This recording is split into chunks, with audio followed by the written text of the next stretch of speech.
என்னன்னு எப்படி இருக்கீங்க? போனே பாத்துட்டு இருக்கீங்களே. பிள்ளையார் நோம்பு மெனுவெல்லாம் நேற்று எடுத்துட்டீங்களா?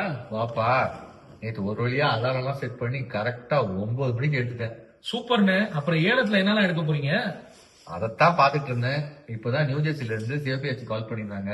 அவங்க பொண்ணுக்கு வரம் பார்த்துட்டு இருக்காங்களாம். உனக்கு ஏதாவது தெரிஞ்சா சொல்லேப்பா.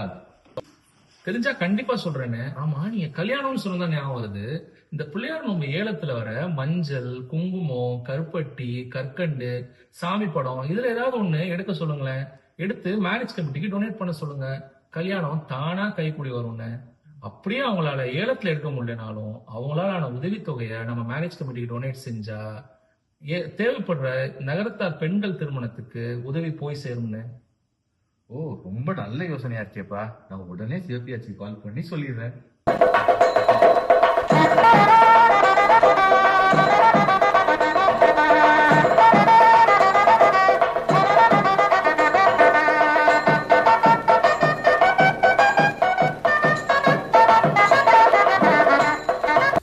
பூரம் கழித்து மாலை அணிந்து மாமக்காரர் காப்பு கட்டி மாப்பிள்ளை வீட்டார் பவுன் தட்டி கொடுத்ததை சாமியிடம் வைத்து கும்பிட்டு கழுத்தீரும் திருப்பூட்டு சேலையும் கொண்டு வரும் மாப்பிள்ளையை பொன் போட்டு அலங்கரித்து அழைத்து வந்து பெண் இடுக்கி காட்டி திருப்பூட்டும் தருணம் வருமா என காத்திருக்கும் நம் செட்டி மகள்களுக்கு அவர்கள் இல்வாழ்க்கையை தொடங்க நம்மால் இயன்ற உதவியை செய்வோம்.